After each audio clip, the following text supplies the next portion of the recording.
We're gonna pick up where we left off. Can't stand in front of the speakers. After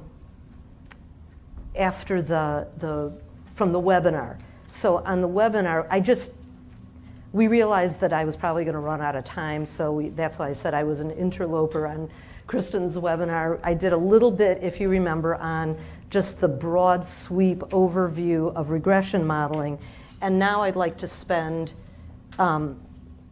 this morning really picking apart the regression equation for the different types of models. We're going to use a little made-up example with smoking and birth weight. It's not going to be, we're going to end up this afternoon. I will talk some about real model building, but the first thing is we're going to use a fairly trivial example, both just crude modeling and modeling with two variables, just to see how the different modeling approaches work and how we can use the modeling approaches, I think, more than what many people do, and certainly more than the way I was initially trained myself. So we're going to step through the model types and remember that what really differentiates these linear models is the structure of the outcome variable and how we tell the procedure what we think the structure of the error terms for the model are. So what I'm calling normal regression, what everyone learns first, typically ordinary least squares regression. I'm going to, each time through, we're going to talk about what the regression equation tells us about what the predicted values are, and then what the measures of association are that come out of each modeling type directly. Often you can use one, as an analyst, you can tweak and get the beta coefficients to give you some more information. So for right now, in the first kind of basic modeling that we do, we get these y-hats, which are the predicted values. And the thing to remember there is the y-hats is you're plugging in numbers to the whole equation. The intercept term is included, and you're literally specifying what value of whatever variables are in your model do you want to look at. What's the predicted value? You'll see if you're a smoker and you didn't get prenatal care. What's the value if you're a smoker and you did get prenatal care? Anything like you can put in whatever you want. Just specify. Now I have too many pieces of equipment. Just specify what is the value that you want, and you can put in whatever value is in your data, right? So that's using the whole regression equation. When we get to measures of association, because these predicted values are means in ordinary least squares regression, so the y-hats, when you actually do plug in those numbers, are means, then what you get when you look at each beta coefficient is you get the difference between means. So in a crude model, if you only have one variable in it, what is that? If you're looking at the difference between two means, what is it in statistical terms? You want, Variance? The difference between two means. That's a measure of association, right? You want to say, is the mean in group one, you have a hypothesis. The mean in group one is different than the mean in group two, or something like that. Even outside of regression modeling, what kind of test is that? T-test. It's a simple T-test, right? So, because the way I've written it here, there is only one variable in the model. So if I run a crude model, which is sort of silly since these models are really so we can do multivariable, but if I run a crude model, it's really the difference between two predicted values. When first the value is males and then the value is females, or first the value is older women, second is the value is younger women, whatever we have in our model, and that difference between two means, this is mean one, this is mean two, we end up with actually the beta coefficient times that difference. And if you have a yes-no variable and it's coded 1 and 0, you get a beta coefficient times 1. So it's the beta coefficient itself. Any of the beta coefficients in a normal regression model are the measures of association and their differences between means, by definition. Okay, so I'm a SAS user, so I've done this in SAS, but what I really want you to notice here, referring back to what we talked about on the webinar, I've done this twice. So I've done 2 models. This is a crude model. D birth weight is birth weight in grams. First just with smoking in the model, then with smoking, and later no prenatal care. And then I just did, that's proc reg. And I did it again in GenMod. It's exactly the same. You'll get exactly the same results. But I wanted to highlight this, that what we're talking about is general linear models. And so we're not transforming the outcome variable at all. We have a continuous outcome variable, birth weight in grams. So I've said link equals identity. That means leave it as is. We're not transforming that variable at all. And I'm saying that the error distribution, that we have an outcome variable that's continuous, hypothetically, continuous, normally distributed, and our error structure is also going to be continuous, normally distributed errors. So I actually here's just t-test out of proc t-test. And let's see, the difference between the means was, this is birth weight, right? So 196, this is with smoking. So somebody want to just say what that means? The negative 196.9. What does that mean?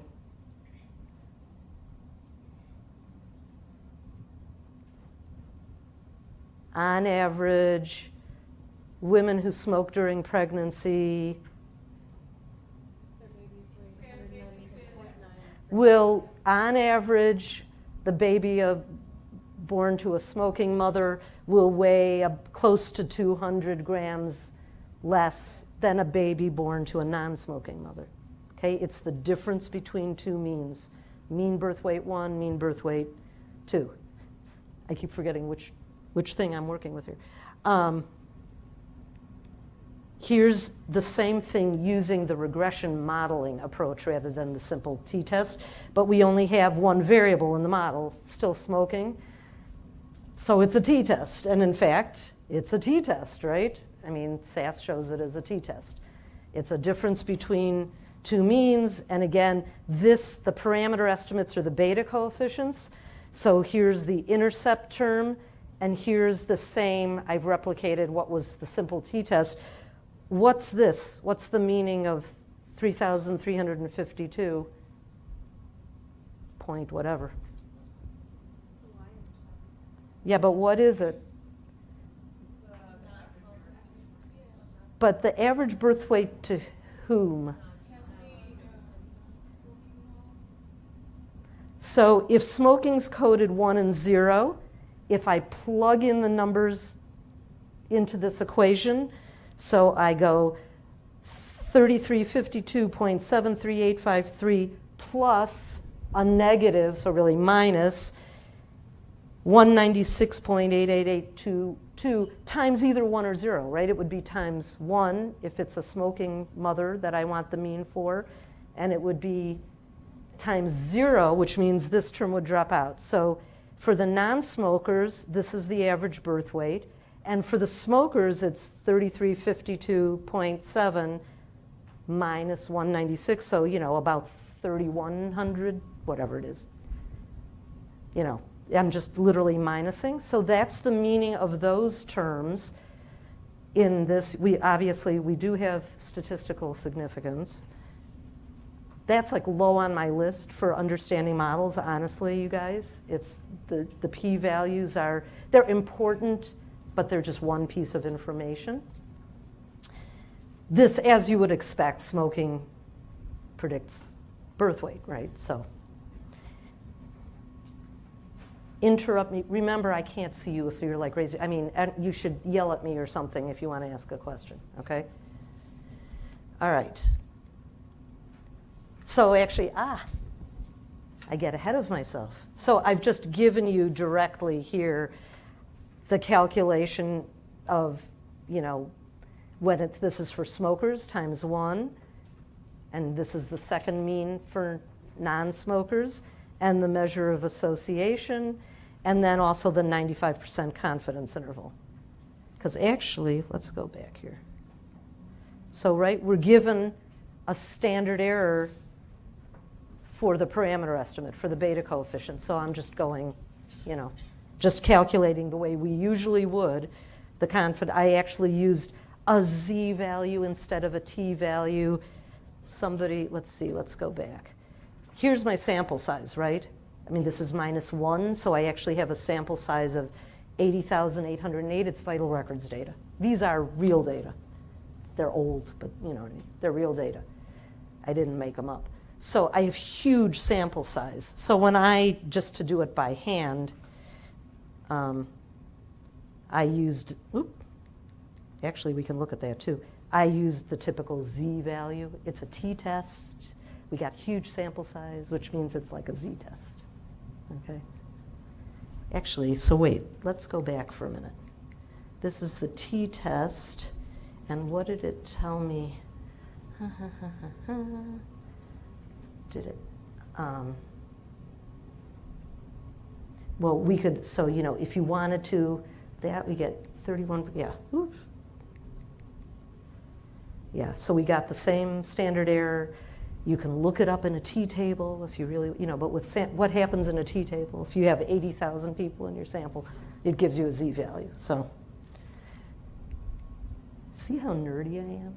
It's like, I care about this stuff. Okay, so now this is the same thing, but I've added another dichotomous variable, just for ease of illustration here, to the model. So this is technically a multivariable model, but what else? Well, we're going to get to that, but let's see if you can, what is this like? I now have smoking and a dichotomous prenatal care variable in the model. Can you think of, what would be another simpler way to do this same analysis? No, forget regression modeling. Yes, you could do analysis of variance. It is analysis of variance, but yeah, but I'm trying to get you, think back to Kristen's webinar. Yeah, this is an extension of stratified analysis, right? And in the way I would, you'll see it in a minute because I'm going to show you the stratified results, right? This would be like each 2x2 table would be smoking and low birth weight, and the stratification factors prenatal care. Or, this is the good thing about regression modeling, simultaneously this tells you, let's make the stratification variable smoking and non-smoking, and the 2x2 tables become prenatal care by low birth weight. So whereas in SAS or in most statistical software, if you do it as contingency tables, you have to you have to specify what's the row variable, what's the column variable, what's the stratification variable. In multivariable modeling, it does it simultaneously. So what would you call, what are these estimates then? So here's the beta coefficient for smoking, here's the beta coefficient. What are those estimates in epi terms?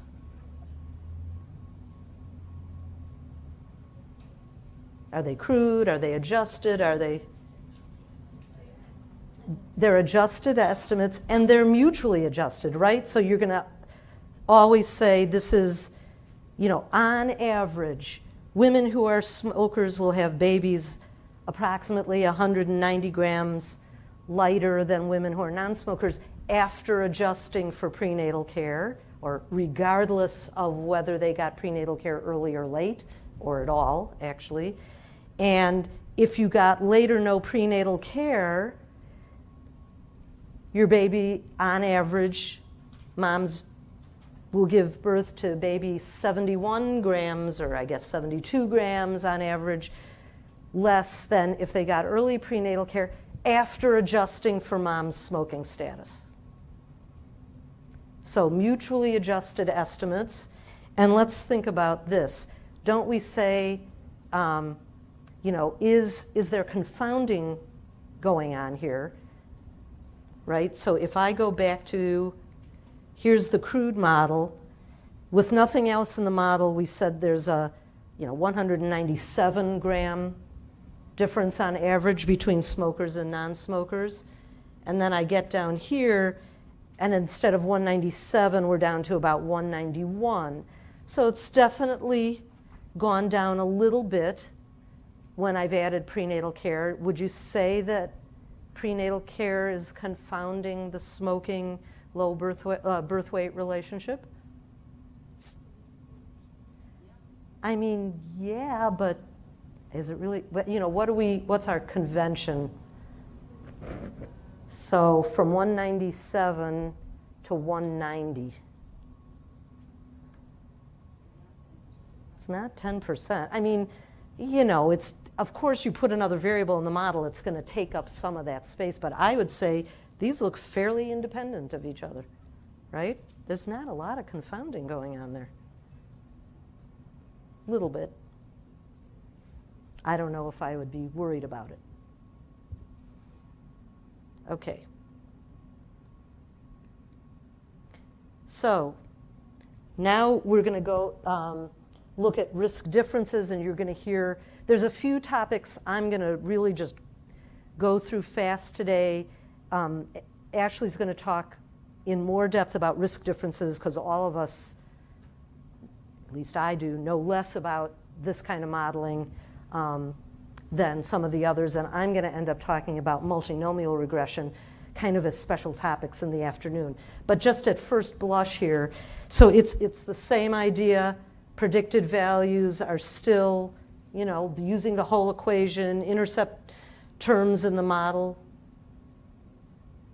except I don't have the intercept term in this model. That's wrong. It should also be here. It's down here. It's correct. So it's the same process. You're getting a difference, but what's the structure of your outcome variable? Now I'm not modeling birth weight in grams, but I'm modeling, let's say, low birth weight. So I have less than 2,500 grams equals 1, and greater or equal to 2,500 grams equals 0. I'm still using normal regression, so I'm going to get differences in proportions, which we just talked about as also the attributable risk, right? The risk difference. And here's the way I did this, and the important thing is how I did it here. You're going to hear from Ashley. There's lots of ways to skin this cat. I happen to do it this time through with, so you can see I have low birth weight now as a dichotomous outcome instead of that continuous birth weight in grams. And I've said still, don't transform anything. Leave the outcome as just the 1, 0 variable. But instead of saying the errors are normally distributed, say they're distributed according to the binomial distribution, because it's a proportion. It's not a continuous variable. So in the general linear models, and you can see I've only shown proc-gen-mod here. If you do proc-reg, or whatever the equivalent is in STATA or SPSS or something else, and you just do regular ordinary least squares regression, it's always going to consider the error terms as based on continuous, normally distributed variables. And so the nice thing about a general linear models procedure is you as the analyst tell it, what's the structure of my data? So here's the stratified approach with this same data. So here's this. I can't remember if Kristen showed this example or not. But here's the simple crude table with smoking and low birth weight. And you can see in SAS I can get risk differences, I can get risk ratios, I can get the whole ball of wax here. And I, of course, can look at the actual proportions, right? The prevalences.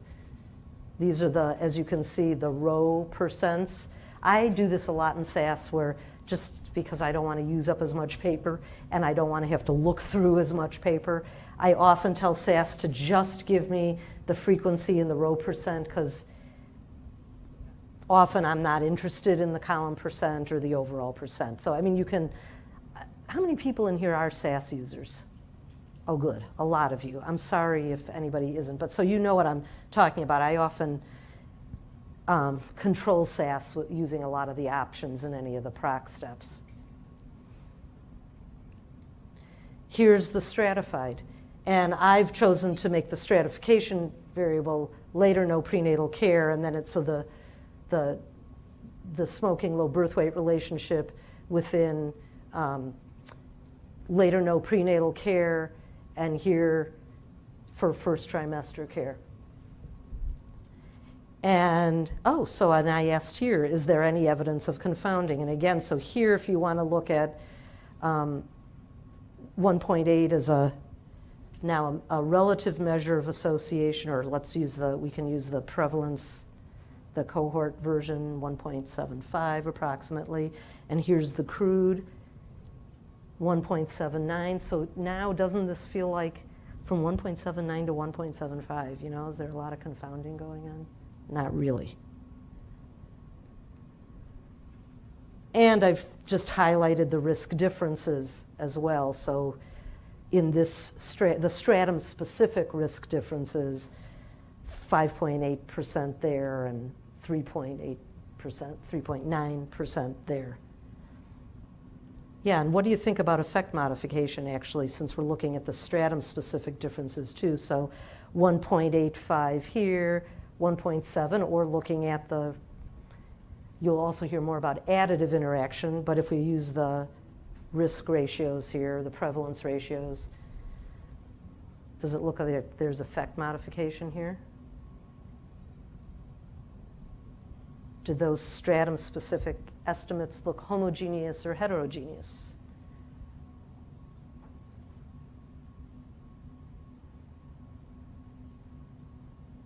Yes? Do you think this is a huge, difference here? I don't. I don't. They look pretty similar to me. That looks pretty homogeneous to me. So here we are in Proc Gen Mod now with, and this is actually still, yes, this is right. This is modeling the risk difference, believe, but so this is the crude risk difference, and this is the adjusted risk differences from the Proc Gen Mod that was here.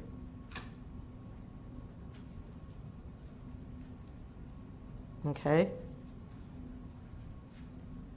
So I just did both crude and adjusted so that, again, we could at least talk about confounding. I can't what? What can't I tell from looking right now at these two models? What can't I assess? Interaction, right? In the modeling context, I have mutually adjusted estimates here, but at least for multiplicative interaction, until I put that product term in the model, I don't know.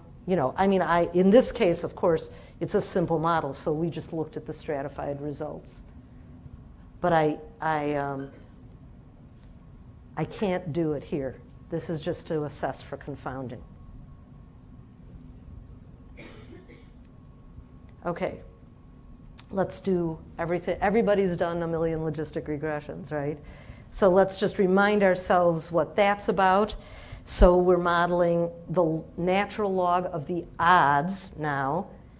And so when I get a predicted value, actually the predicted value before transformation is the natural log of the odds. I mean, whatever is the structure of this outcome variable is what you get as a predicted value. So with ordinary least squares regression with a continuous variable, it's means. If you use ordinary least squares, or I should say, maximum likelihood approach to normal regression, you're going to get differences in proportions. You haven't done any natural log transformation there. Here we're starting to do natural log transformation of the outcome variable. So that's what we're going to get for predicted values unless we back transform. So I did this this is with a dichotomous variable in the model, so where the variable in the model takes on values of either 1 or 0. And then this is the same thing you've seen before with value A or value Z or whatever you know, if you have not just a dichotomous variable, but some other kind of variable there, then you're always multiplying the beta coefficient by that value, whatever you're interested in, to get a predicted value. And then for dichotomous variables, ends up taking more room on the slides because you got to do the back transformation if you want to report something meaningful. So in linear models, the beta coefficients themselves, they're always, unless you do some transformation in a model like Logistic, they are differences. It's differences between means, differences in proportions. In Logistic, it's differences in log odds. And here's where then you have to remember algebra, which I'm really bad at, but this part I know, which is that when you take differences in logs, it turns into a ratio. So that's how we go from getting a difference, here's the difference, here's one predicted value from Logistic, minus another predicted, so this like is say for smokers, the predicted value for non-smokers, you get back to the beta coefficient. That is a difference between two log odds. If you do the algebra, it becomes a ratio, and it becomes an odds ratio once we exponentiate. So that's just arithmetic. I think it's important, to remember that all of these linear models, the beta, they're always about differences between whatever values the outcome variable has. And then if you want a ratio instead of a difference, you got to back transform. Oh, we're doing fine. So for the measures of association for the Logistic model,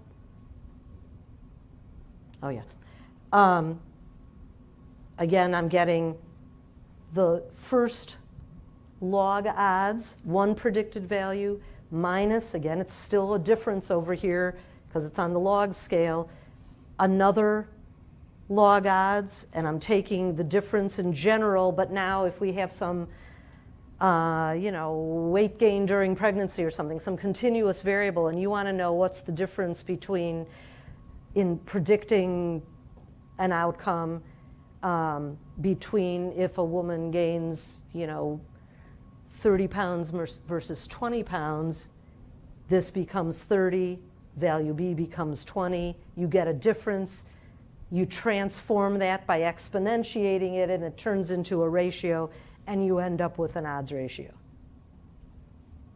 And of course, that's why early on in this modern era of epidemiology, logistic regression, and still is such a ubiquitous, we all do it, everybody does it, started out coming out of more the case control world, because, right, we know that in research epidemiology, it's not so much in our public health practice world, you've got to look at odds ratios if that's how you sampled to get the sample that you're studying. So if you sample based on case and control status, you're in the world of odds ratios. It became ubiquitous for any kind of data, cross-sectional, whatever, because the model has such nice properties. But in our world, I'm mostly using cross-sectional data, right? Whether it's vital records data or PRAMS data or whatever, right? And so we have a lot of other methods that we can use, and plus Ashley will talk to you even, I think, about how to make Logistic an even more flexible model to use. Okay, and I just have put in the formulas for when you're doing this back transformation. It's really a confidence interval is a confidence interval is a confidence interval. It's just that, again, here, we have to exponentiate, right? And obviously, the software does this for us, but just to remind ourselves that we're not doing anything different, that in whatever situation we're calculating a confidence interval, it's really the same process. It's just the pieces come from slightly different places. So here's the SAS code. Using Logistic the first time through, because that's what I think most of us learned on. So again, it's just my trivial little models here. A crude model with smoking, then a 2-variable modeling with smoking and the prenatal care variable, and then I've redone it in GenMod. And so in GenMod, I've said link equals logit to make it model the log odds, and distribution is based on the binomial distribution again. So these two things are accomplishing exactly the same thing. GenMod is a much more, as it says, general procedure that can handle lots of different modeling types. Logistic is very specialized and just, does logistic regression. Although anyway. So here we are again. I'm just repeating myself so we can, remember where we are. So we've seen these numbers already, right? This is just the crude association. And here it is from the logistic model. And I've replicated, so here's the odds ratio. SAS has automatically exponentiated for me. So here's the beta coefficient. Here's the exponentiation of the beta coefficient. And I just did it by hand because I think it's really important for us to not let these modeling procedures be a black box.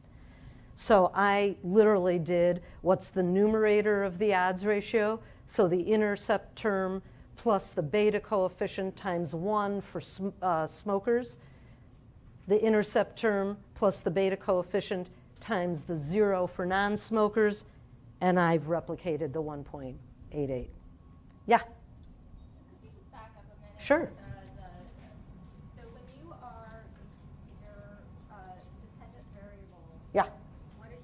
what's the difference when you're using the logistic regression versus the regular regression? What's your... So in logistic regression, I've taken what's called the logit transform. Let's go back. Well, you can see it here. So this is the logit transform. So it's, if you think about, here, I knew I would need this. I can't, So I, of course, always go back to the simple 2x2 table, right? So if I make this smoking on the rows and low birth weight on the columns,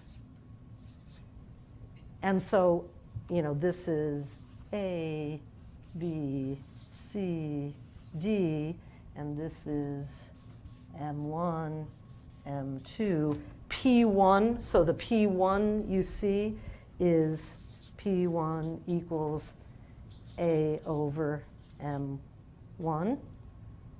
And what's 1 minus P1?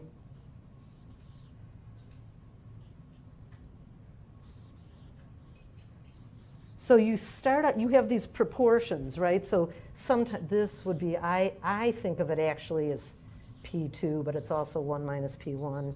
This is the way, these are the proportions, the row percents in the cells.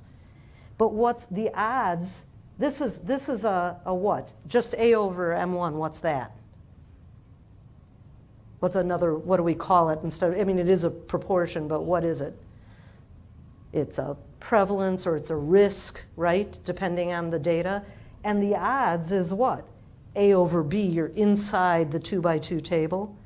So the logit transform is I'm taking the natural log, so it actually really, you could think of it as this way, log of A over B. That's the logit transform, which is the same as log P1 over 1 minus P1. Those are the odds, right? This is odds 1. This is odds of amongst the smokers of low birth weight. C over D is the odds of low birth weight amongst the non-smokers.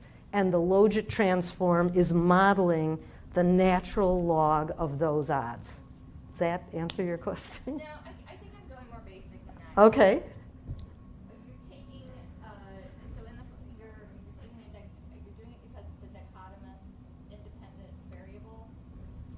Not the independent variables are on this side of the equation. So this is the outcome variable, right? and we're taking the load, we're transforming the outcome variable. So I have low birth weight, yes and no. It's coded 1 and 0. And so in your original equation, it wasn't a yes or no answer to low birth weight. In the very beginning, in ordinary least squares regression or the equivalent in maximum likelihood terms, I had this variable was called D Burr weight, which was Right, and you were in actually grams, measuring the grams. Now you're measuring just low birth weight. Okay, Right. that's it. Does that? Okay. Okay. Please keep stopping me if you need to. Okay, we did this, right? Yeah. So anyway, I think it's important for you, for any of us, to sort of learn, because there's actually a lot we could, if you really become intimate with these regression equations, so to speak, you can get a lot out of them rather than just looking at the output and taking what's thrown at you by default. And so that's why it's worth it to me to just every once in a while think about what is it that I want, sort of do it by hand if I can, try and make the software do what I want it to do. Okay, so that's why I've just replicated what SAS spat out at me. So just Yep. to back up, Yep. can you tell us what the meaning is? So does somebody else want to say what is the meaning of that? Anybody? And actually, forget regression analysis. Here it is, right? This is the same 1.88. What is that? And what did I do with my?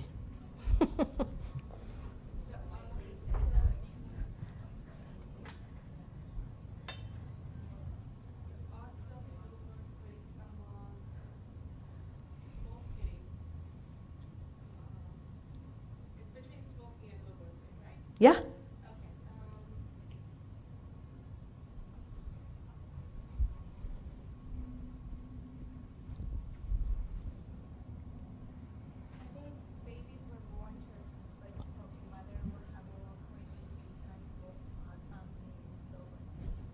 Right, and you did it right by saying, you didn't say are more likely to or something, you said they have 1.88 times increased odds of having delivering a low birth weight infant. Great, thank you. Okay, and you don't have to do this in reports or something, but I always sort of, to remind myself that we're dealing with sample data, I tend to say, on average, we're saying this happens, all right? We're always using statistics to make inferences about what's really true in the population. So, and that's why we report confidence intervals, right? So we say, on average, smokers are at higher odds, have elevated odds of delivering a low birth weight baby, but we have a 95% confidence interval there too that expresses that this is sample data and how reliable our data are. We have giant sample size here, so we're going to have pretty nice confidence intervals. Okay, and SAS, by the way, so that this is nice too, that it also exponentiates the lower and upper bounds of the confidence interval and gives you the confidence interval around the odds ratio. Okay, so now we're back. You've seen this before too. We're back to this. Oh, good, and I think we'll end up at a good place to break in a couple of minutes. So this again is the stratified approach, and we already talked about confounding and effect modification, right? I'm just reiterating here what's going on. And now here are the results from the logistic model. Now we have two variables, and again, I'm saying to you now in odds ratio terms, right? We had the crude was 1.88. Now we have, after controlling for getting into prenatal care late or not at all, right? For the prenatal care experience, smoking is persistently around 1.8, right? That babies born to smoking moms are on average at about 1.8 times the odds of having a low birth weight infant. And then what do we see about prenatal care? Because remember, these are mutually adjusted estimates. So after controlling for smoking, what do we see about prenatal care? Getting into prenatal care late, there's about, 32% elevated odds, right, of delivering a low birth weight baby if you got into prenatal care late. And by the way, what do the p-values suggest? Both are highly significant. We have 80,000 people in this sample. It's almost hard not to be significant, right? So huge sample size, so that's why p-values, take them with a grain of salt, but they are really significant. And if you didn't see the p-values there at all, if I had whited them out, couldn't you tell by looking at, and we epis tend to like confidence intervals better than p-values, how would you know that, how could you just assert these are statistically significant results if you didn't have that column sitting there? What is it about these confidence intervals that tells you that they're statistically significant? They don't have one in them, right? And this is the exponentiated version. If I had just calculated the confidence interval before exponentiating, then what would I be saying?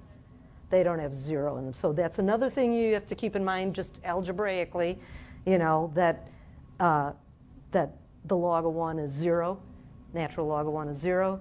So when you're on the log scale, you care about, or if you're using continuous data and you're doing like t-testing, you want confidence intervals that don't include 0. When you're looking at differences, you're concerned about confidence intervals not including 0. I mean, that's what would indicate statistical significance at, these are 95% confidence limits, so at the 5% level. And once you get to the ratio scale, if you're exponentiating, then we care about confidence intervals that don't have the null in them or 1 in them. And again, that's just the algebra involved. Does anybody, I want to just, for the heck of it, throw in a substantive question here. I mean, I'm kind of, my early work was in prenatal care. So does somebody want to talk about this variable for a minute? What might be wrong with putting late and no prenatal care, just as a simple dichotomous variable like this, looking at low birth weight? It should be separated to either late or no prenatal care. They're very different things.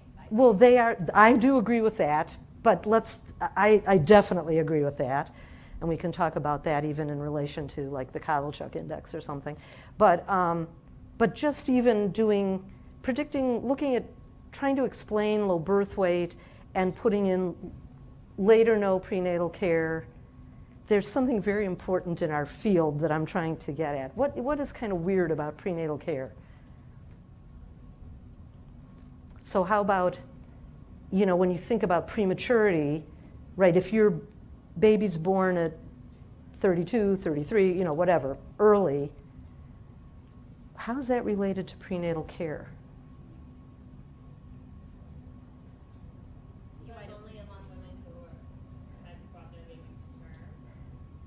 Well, so that's the issue. So in the field, this tends to be called preterm delivery bias. So if you think about anybody who makes it to, maybe not 37, but 37, 38, 39 to term, right, yes, there is some low birth weight, there's IUGR, but on average again, those people have already made it past the real prime time for delivering a low birth weight baby. So you've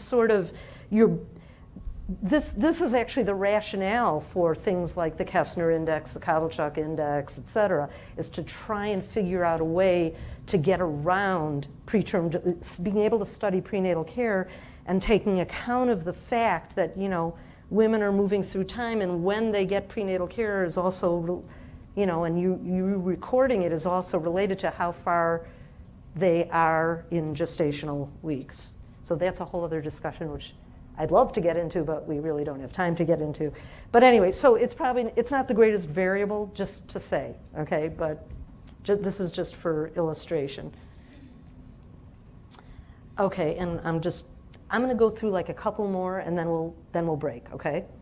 So this is for, actually I should have said log binomial and Poisson regression up there, because as you can see, I am transforming, I'm taking the log of a proportion or a rate here, a log of this. So now we're talking about proportions, right? So now it's directly P1, like A over M1 and C over M2. It's not odds, it's the row percent or the proportion or the prevalence or the risk or the rate, depending on exactly what kind of data you have here. It's always a proportion. And so just going through again, what are the same thing? Right-hand side of the equation always looks the same, right? It's just how are we, what kind of data do we have over here for the outcome variable? Is it a continuous variable? Is it a dichotomous variable? You'll see later, is it a categorical variable, not with many categories, not just dichotomous? And am I doing some kind of transformation? Am I leaving it alone as a mean or proportion, or am I doing a log transformation, or am I doing the logit transformation? That's the key to what kind of model you're going to end up running. So again, I've done it both ways. If you have a nice dichotomous variable as the independent variable, or just in general, any kind of variable, you can put any kind of variable on the right-hand side of the equation as long as you've coded them correctly and you know what you're doing, and we'll talk about that later this morning too. So, same old thing. You should get tired of seeing this. It's to underline the idea that it's the action and what you get and how you interpret results is all about what's happened to the outcome, what kind of outcome variable it is, and whether you've, in addition to what it is, a mean or a proportion or a rate, have you transformed it somehow. So this is the same thing you've seen again. Measure of association ends up being the beta coefficient. It's the difference between two log proportions in this case, in log binomial regression. And algebraically, if I want to exponentiate and get back to those proportions themselves, it becomes a ratio. And so finally then, this becomes a relative risk, a relative prevalence, a rate ratio, depending on exactly what kind of data you have. And so, in our world, this makes a lot of sense because we have cross-sectional data. So maybe we want to look at relative prevalences as opposed to odds ratios like we've all done. And you're going to hear more from Ashley about this later on today. So again, just the same old, but it's just, with any kind of variable on the right-hand side of the equation, I can have continuous, I can have categorical, I can have dichotomous, whatever I have, I can have ordinal, knowing what the structure of the outcome variable is, and then knowing that I want to, if I've log transformed, I want to report the actual relative prevalence or relative risk, so I want to exponentiate. And so then it becomes a ratio. Okay, so this is just a quick side trip. I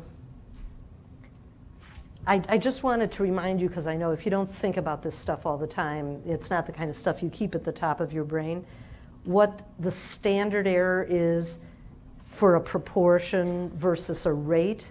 They're very similar.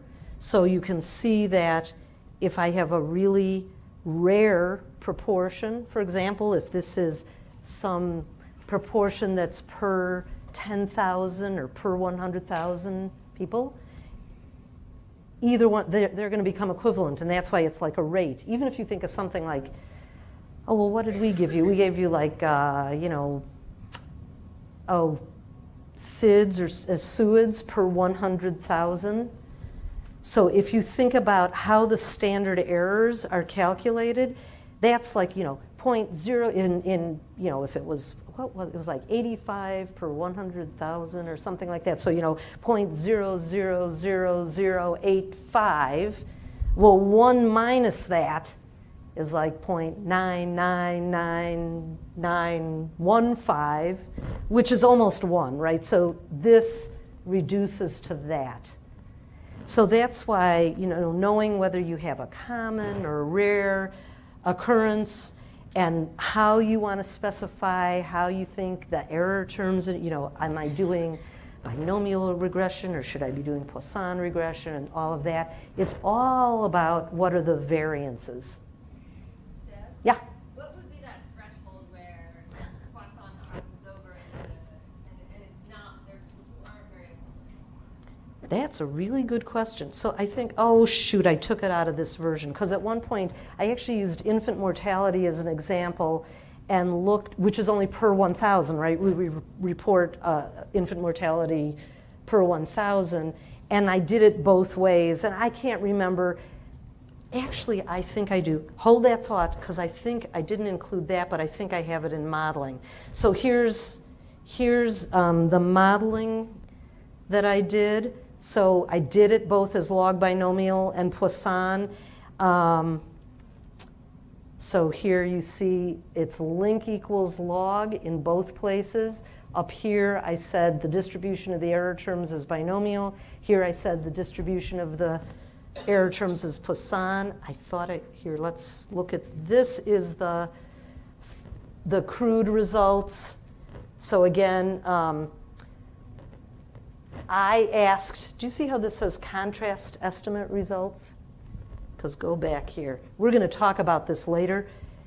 In Proc-Gen-Mod, because it's not just, Proc Logistic, they know you're taking the logit you're asking the procedure, do the logit transform, it automatically exponentiates and you get nice odds ratios out of it. Proc-Gen-Mod does everything from, continuous outcomes to, the gamma distribution and, a whole bunch of stuff. So it, by default, only gives you on the log scale, the actual beta coefficients. So I've actually asked it, you can see, exponentiate here, and we're going to talk later about how to write these estimate statements. So that's what I forced SAS to exponentiate this result. And this is what you get, and if you go back to those 2x2 tables, this is just replicating the crude I've said relative prevalence of smoking. And now, and then this would be a good, I hope I did this. Here's the stratified results. You've seen this a million times before. And I also did contrast statements here. So I'm getting, remember, when you look at these, they look slightly different than what we got from Proc Logistic, right? Because these are actually relative prevalences. So this isn't logistic regression, this is log binomial regression. So if you go back, I can't remember exactly what we got. I think this one was like 1.31, I think, for later no prenatal care, and this was like 1.78, or I don't, they're really close, but they're not the same because these aren't odds ratios, they're relative prevalences. Yes, I knew I had stuck, and then we'll stop after this, we'll take a break. So I did it as binomial and Poisson. And so what have I circled? Log binomial and Poisson. Look at the beta coefficients themselves here. This is just for, so smoking up here, 0.5593. Here it's 0.5589 with the slightly different specification. 0.2548 here, 0.2, really close. And then look at the standard errors. 0.0347, 0.0364. So this was, should I use binomial Poisson? In this case, they were pretty similar. But it never hurts to check. So actually, that's a long way around. I don't know if there's an actual rule of thumb for the threshold, at which it's better to use one or the other. Actually, using binomial is always okay, if you think about that, right? Unless you have person time data. But if you think about this, I clearly want to use binomial if it's a more common outcome because, 0.6 times 0.4, that's way different than just using the 0.6. But if it gets rare, this just reduces to that. So really binomial, is the more general category. Poisson is more special. Yes? This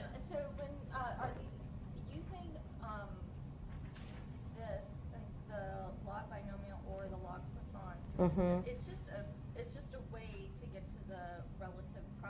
rather than the odds ratio. Or- It's just a way to. Yes, the or result is different. in the case of Poisson, it would probably be a rate, you really have rate data or something.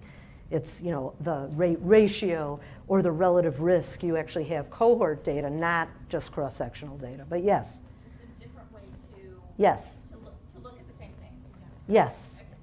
yes. So let's break and we'll reconvene, I guess, in what you want, 15, I guess we gave you in the agenda, right? So let's take 15 minutes. So let's come back a little before 10:30, like 25 after a little, so we'll get going again after that.